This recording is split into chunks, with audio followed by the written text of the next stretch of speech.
Welcome to the View Magazine's Rebel Justice podcast. This week, we are honored to bring you Roy Tyson, an artist and founder of Roy's Art Fair, which is taking place from Thursday the 7th to Sunday the 10th of April 2022. We are delighted to be taking part of the fair as The View, with a stand of art by and for women in the justice system, where we will share their poignant stories, why and how they have turned to art, and what art brings and means to them. In today's podcast, we chat to Roy about how he started Roy's Art Fair and what makes it different from the other art fairs abounding in London as spring blooms and artists' thoughts turn to be creative again. So wonderful to have you with us, Roy. I would like to start by asking you, why have you chosen to work with the miniature world, and why are you drawn to warping scale? Yeah, the miniature world was something so it kind of came to me a little bit in a sense that I was randomly just taking photos of a model train track, and I was just doing it with my iPhone at the time. It was an iPhone 4, a long time ago now. I was just really drawn to the angle that you could create with the iPhone because you could actually get really close to the figures, really low. You could basically get eye level with these 2 centimeter tall figures. And I just really loved it. And whilst it was just a normal train track setup, so there was really nothing, there was nothing going on there that was, particularly humorous or eye-catching, if you like, that usable. But it was the influence of that angle and that perspective of a miniature figure. And in this model train track, it was, everything is to the scale of these figures. So it was, like it's just a miniature world. And what I kind of looked at was, well, there's me having my phone next to these figures.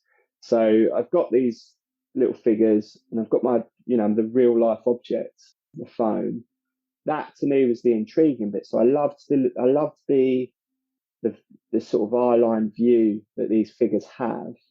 And then I also love the juxtaposition of having an object in there that was, completely alien to these figures. And so it was then that I kind of I picked up a couple of figures whilst I was there and just started taking photos of them really around the house, just with my with my iPhone.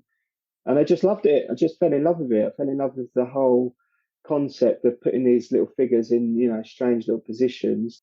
And it was simple stuff then. It was, putting them on plants and on flower pots and sitting them on a phone and sitting them on coins.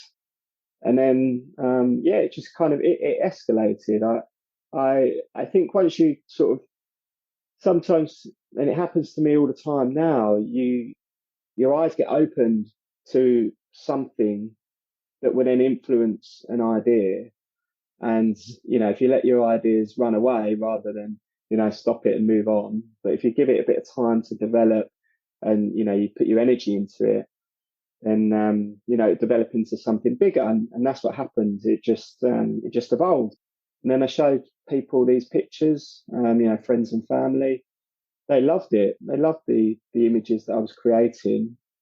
And one thing led to another, and I just started putting them out there on social media and started making a few sales and just could see that, there was something in this. And ever since, it evolved into taking the figures onto the streets, because I loved then the urban feel that you could get from putting these miniature figures on the streets. And then, so you mix that in with the perspective of these miniature figures, putting them in the real world. And for me, it just worked. And then I just kept going with it until we started, making some sales and pushing it within galleries and stuff like that. Yes. You created the Wrong War series and more recently a piece on Ukraine. Do you consider art as always political? Is it possible for art to be purely aesthetic, therapeutic, or etc.? Or is it always political in some sense? I think there's always an angle for it being political, but I think it also depends on the kind of artist that you are. For me, I always find I'm drawn towards a political side of things. And I think that's kind of where my influence comes from as well. However, for me, making art is a living. And I know full well that political isn't always something that people will want. So when I'm dealing with galleries, they will usually kind of go towards the artworks that are more aesthetic, because they obviously think that, they know their customers better than I do. And so you end up, you make art that you love and that you develop, but won't have a political meaning. They'll have a different meaning to them. But the political ones kind of have always grabbed me, actually. And I don't know why. I think it's kind of in street art and urban art, there's this kind of angst around it, if you like. And it's usually politically motivated. So that kind of ties in nicely with with a lot of my political works and theories. But I think it takes also an artist, it's incredibly brave of an artist to purely go down the political route. And one of my biggest influences is Banksy. And I would say pretty much every one of his artworks has a political meaning to it, some way or another. And it's something he's done forever, even when he's lesser known.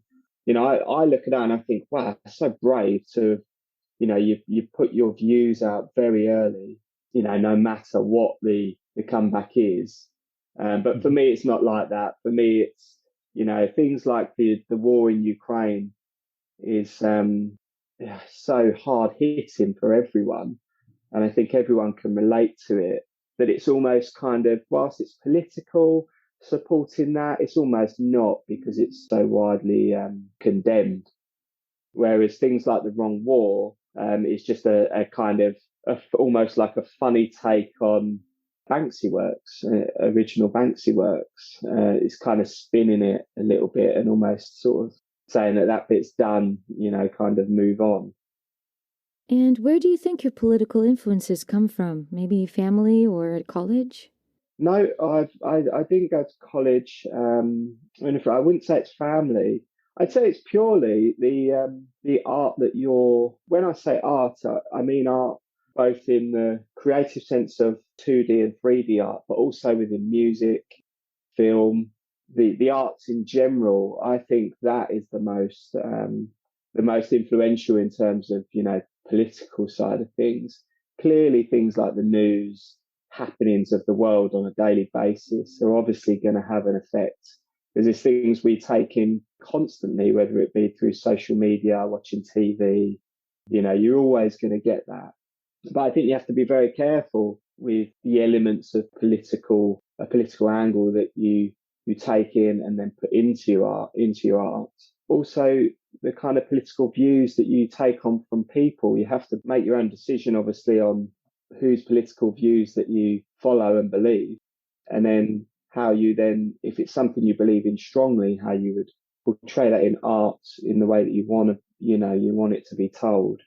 So you have to be careful about what you do and how you do it, how you execute it. But I think everyone's so different in many of their political angles. Most people don't agree, do they? In everything. But yeah, I'd say it's just such a broad. We're so we're subjected to so many angles of political views. You just pick up bits and then look into it. Like something that I was actually, I'd say, from the first moved more so was when I went to Palestine 2 years ago, which was again influenced by Banksy, because he opened up a hotel there. I really knew nothing about the Israeli-Palestine conflict. I didn't know enough. But when you go there and you understand, little bits of what people are going through and a bit of that conflict, that's kind of, I'd say that was one of them, that's probably been in my whole life, one of the major political happenings that is going on right now, that you actually you sort of lean more, you get a more sided view, if you like, and you're drawn to one side of the conflict as a more humanitarian kind of pose, if you like. But yeah, I'd say that's just one example of something that's really been triggered in me. from a political sense. How you then, portray that in art, make it relative and make people understand it's a whole different ballgame. But, as the experience of something I actually visited and have seen in my own eyes rather than just read or, seen a video on social media, stuff like that. Yes, thank you. On a personal level, you've just had a second child. Has that changed your perspective of the world or your work as an artist? I think perspective on the world changes when you have your first child. Yeah, perspective and just your whole life changes, doesn't it? In ways that you could never even imagine. So yeah, perspective changed then mostly, but I think with a second child, you kind of, I think you feel more pressure, because there's another person that you've got to provide for and look after. But I think it changes your whole family life, doesn't it? With a second child, there's so much more responsibility, so many more things to do when you go home after work, so much more added stress involved in it, involved in bringing up kids. But yeah, it's been great actually. It's not actually been as hard as having the first child when you're in the complete unknown of bringing up children. I think you go through actual times. Being an artist is. I'm yet to meet someone who has a natural flow of creativity throughout their everyday life.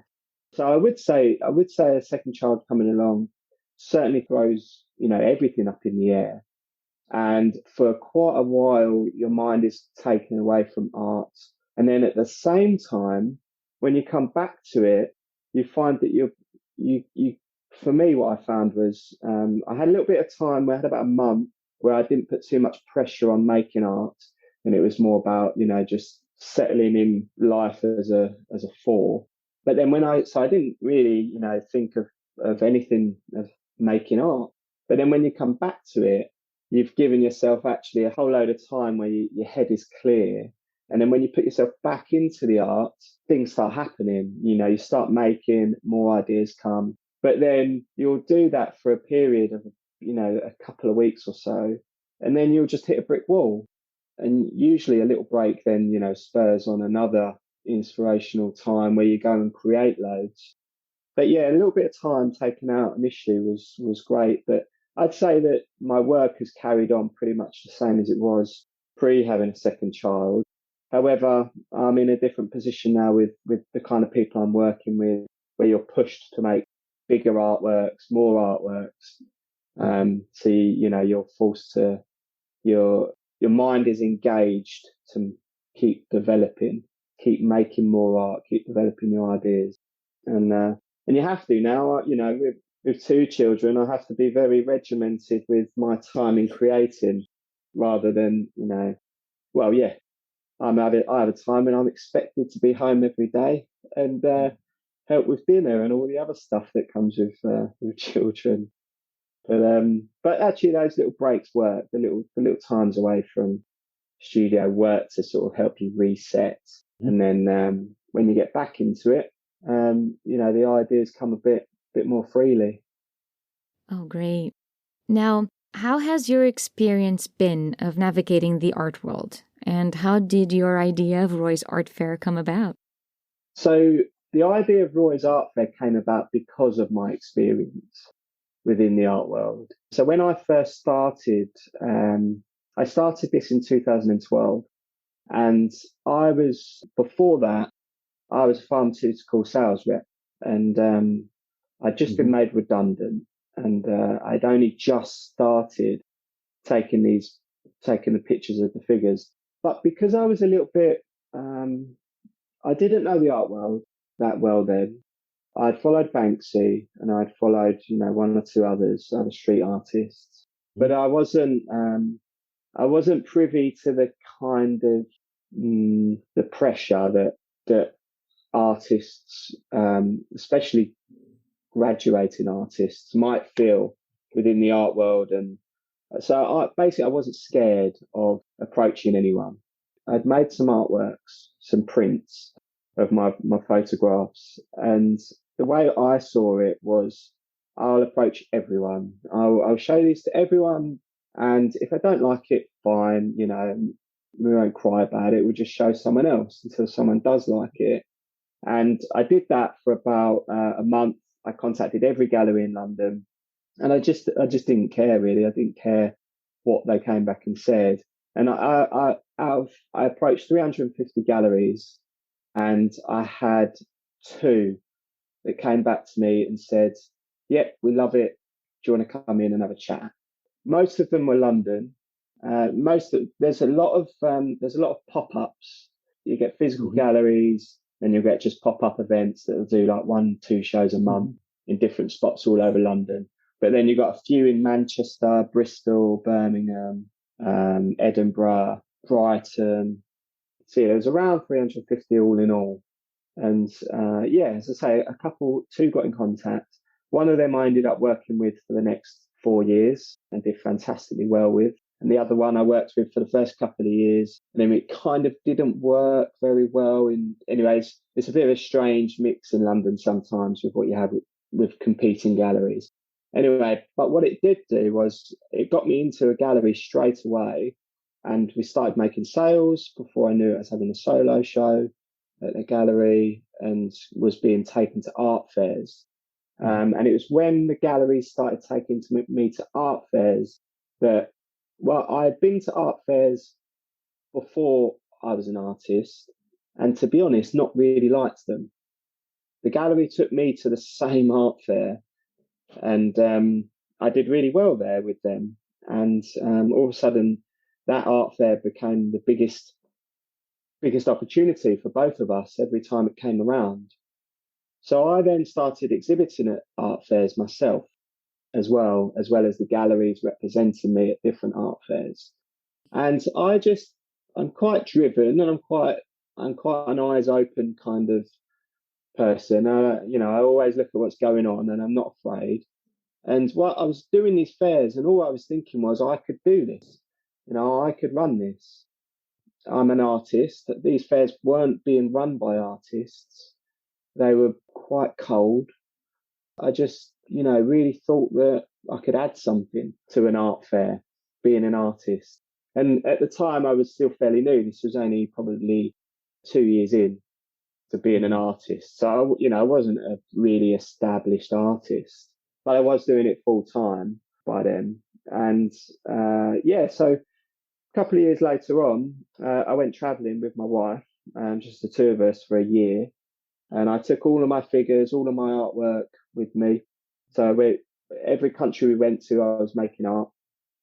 And in the background, I made a whole load of work for the gallery to be able to sell whilst I was away.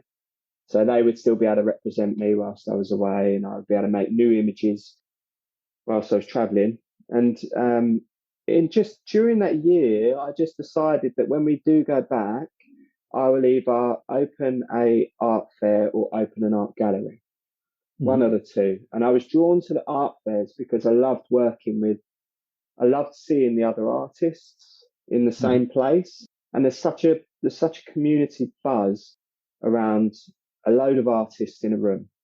I've never really known it before.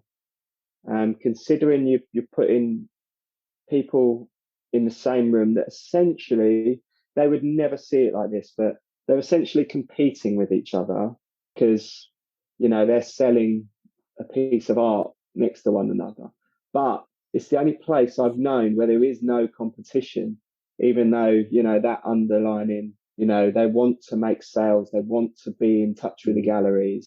It's there, but it's not there. It's really quite bizarre. And that I just loved it, really loved it, really, and I wanted to work with artists. So when I came back, I spoke to one of my friends, Sam Peacock. He loved the idea. Again, had loads of experience with art fairs. He's an artist as well. And we just thought, you know what, let's give it a go. What's the worst that can happen? We'll lose a bit of money is basically the worst that can happen. So we thought, just give it a punt, and hired a venue, made a website and a brand and all the other stuff, and just went for it. And yeah, it got so well received because we were the only one that was truly artist led. We were just, and our philosophy now is just, everything we're doing is to support our exhibitors. So, we're not just the art fair that you apply, we take your money, and then we see you on the day.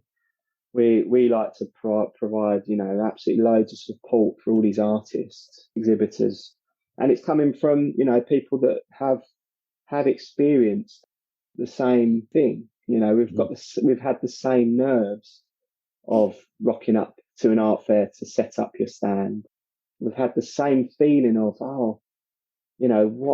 what is this person going to think of my artwork on the wall? Kind of nervousness. And I don't think you can't just learn that from reading or doing a degree in business and stuff like that. It's hands-on experience. And yeah, so ever since it's always been let's grow this art fair, but the main driver is, let's do it with artists and let's support them, because it's just, but above anything, it's fun that way, really. It's just really good. You get a really good sense of being when an artist has never exhibited at an art fair, maybe fairly new to, maybe not even sold a painting ever. But if we know that if we can see their work's good and we believe that it will sell, you get such a buzz out of guiding them through this process, getting ready for the fair, and then seeing the physical result of them having their work on their stand. And then quite often, they will make sales, and they might pick up galleries. There might be journalists that come along that want to, do a publication about them or something. And that all just adds, to the sort of the reason why we do it still, and it's brilliant. We love it. Yes. I know you've just touched on this, but is there anything else you'd like to add regarding what you feel was missing from the art world that Roy's Art Fair fills? And also, have you seen more art fairs popping up following the same route as you? I'd say in our scale, I'd say we're pretty unique. But what we've seen, having just worked with so many artists and so many groups of different people and contacts, what we have seen is other artists going and setting up smaller art markets or pop-up exhibitions where they work with, a couple of artists, things like that. No one's gone down the route yet to our scale, with it being artist led as such just yet. But I'm sure it probably will happen one day. But yeah, I'd say we're unique at the moment in terms of the size of our event and what we still are as artists, rather than just go down the completely full corporate route, which is what quite a lot of the fairs are. So would you say an up-and-coming artist at an early stage in their career would have a better chance of getting into Roy's Art Fair than they would in a more commercial art fair? It's hard to tell, because what we don't judge artists on is exactly that thing, at what level their career they are. Because you could have a graduate who's just done a fine art degree be creating the most amazing work you've ever seen, but will never have exhibited in a proper exhibition, outside of their uni, outside of their degree course. But then the potential that we might be able to see there in them, could be much greater than someone who's been on and exhibited with us a few times and who is seen as established. So I would like to think that every art fair looks at every application and doesn't judge on how established they are. I don't think that's the case, but I would like to think that it's factored in. For us, it certainly is. It's such a good thing to see someone who's not established go on to give them their little, a foot up into the art world and an introduction. Yeah, so that's the way we go about it. But God knows what other fairs do. But you would hope that talent becomes the main draw to every artist, really. Yes, of course. You mentioned earlier that before you set up Roy's Art Fair, maybe one of the things that might have triggered it was the years spent traveling. So where did you go, and what did you take from each place? Yeah, so initially we spent 3 months in Thailand, and that was very much the art scene there is different altogether. Very hard to, yeah. I didn't come away from Thailand thinking that there was a good opportunity for my kind of artwork. But also, in Thailand, we travelled around the whole place, not to every place, obviously, but around the whole country, we covered a lot of it. Yeah, we love the place and we try to go back as often as we can, but not much of a, commercial scene to get involved with. We then went there to Indonesia, again, very much like Thailand. I'm not too sure in the big cities like Jakarta what it's like too much, but out of there, I know there's really, yeah, for Western kind of urban art, it's not massively, you don't see it much really. Where do we go from there? Australia after then for 3 months. And Australia was a funny one. Australia was where I was gearing myself up to, right, Sydney, Melbourne, Brisbane. I want to, really I want to get something out of being there. And I want to find a gallery that will represent us and, just start really. I had nothing going on in Australia then, but I found it really hard. I didn't get anywhere in Australia in the end. There was one gallery that I met up with there, but it kind of just never really came to much, really. I'm not even sure the gallery's there anymore. Melbourne was lovely as well, actually. And Lauren's, my wife, her family, they live just outside of Melbourne. And yeah, it's a very easy place to be. But yeah, the art scene, I found it very difficult to get anywhere with it, really. I felt like some of the galleries I spoke to just not interested in talking to someone English. There's a very, very big importance on Australian based artists, which is fair enough. But yeah, so throughout the time of visiting and speaking to so many people in Australia, my personal experience, and it might be my kind of art, it might have been my approach, who knows? But I didn't get anywhere with it, and I think that was the plan was to get some sort of gallery representation. But then from there, we went to Singapore. And my initial thinking with Singapore, having never been there before, was, oh, nothing will probably come of this. But I know there's opportunity in Singapore, and I know that there's money there, and there is galleries there, and there's art fairs there. And Singapore was completely different to Australia. Everyone was very accepting. And the galleries I spoke to were brilliant. Even if they weren't interested, it wouldn't be a case of not wanting to talk to you. They would meet with you, and it would be almost just an understanding of why the artwork as it is kind of thing isn't right. But I did get two galleries out of my visit to Singapore, of which I'm still in touch with today, and they might do one art fair a year for us. But it's just that small step into that. So without visiting, I wouldn't have. I did exactly what I did when I first started in London. I just contacted all of the galleries, and there isn't that many because it's not very big. They're so easy to get around because of the metro there.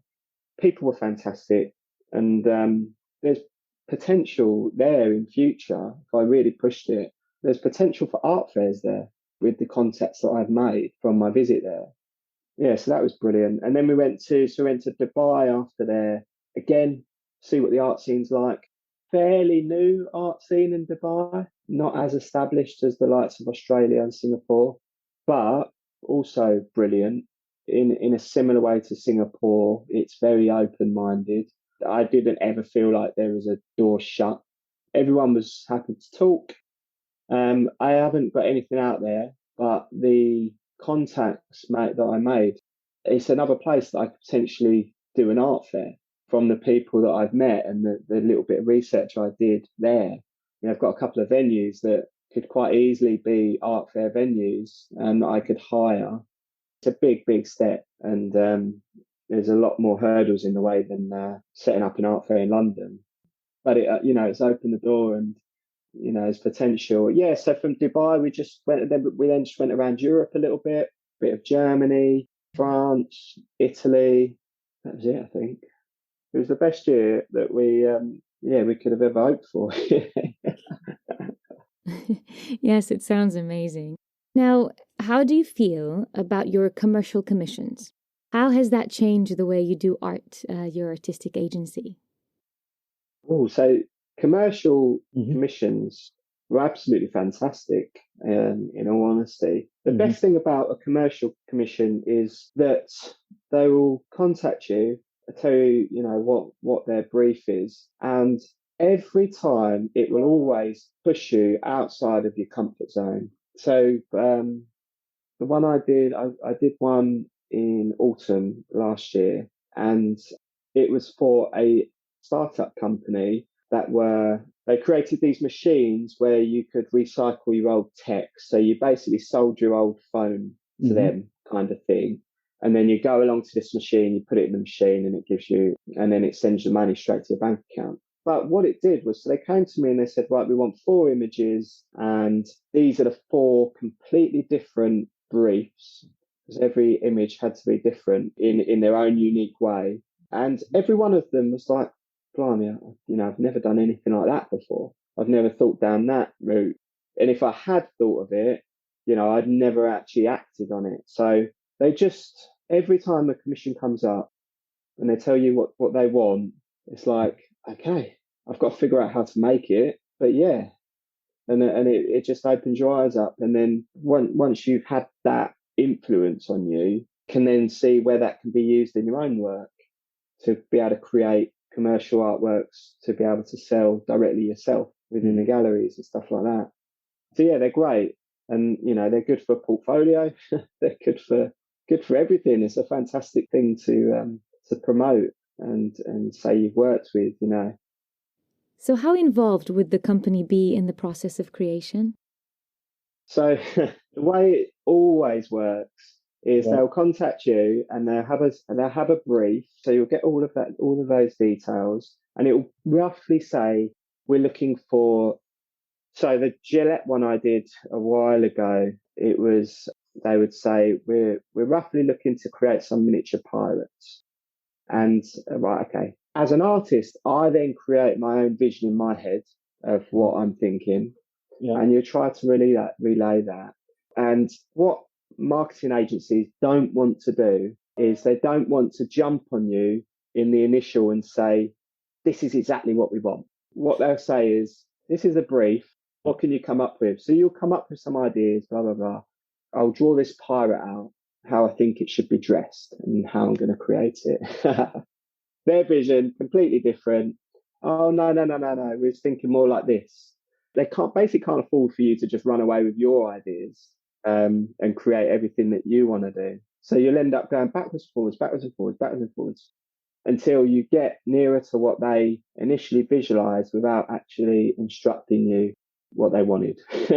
And then essentially in the end, you end up much closer to their idea, which is always, fine. It's it's the artwork they need to create. So, for me, I'm just the artist, and I'll make whatever you want me to make. We'll do it.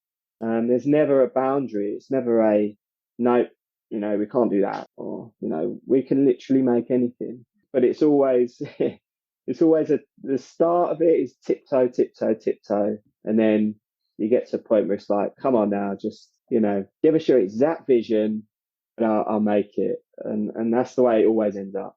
But it's fine, it is what it is, and the process takes a long time. Usually, it's usually a good month or so from when we start talking to when we physically being able to create something. But then the process is all usually very, very quick from then. The turnaround times that they have are unlike anything I've ever known. So from the process of actually coming up with the ideas and agreeing on what you're actually going to create might take a month. The actual time that you're going to get to create that thing might be a week.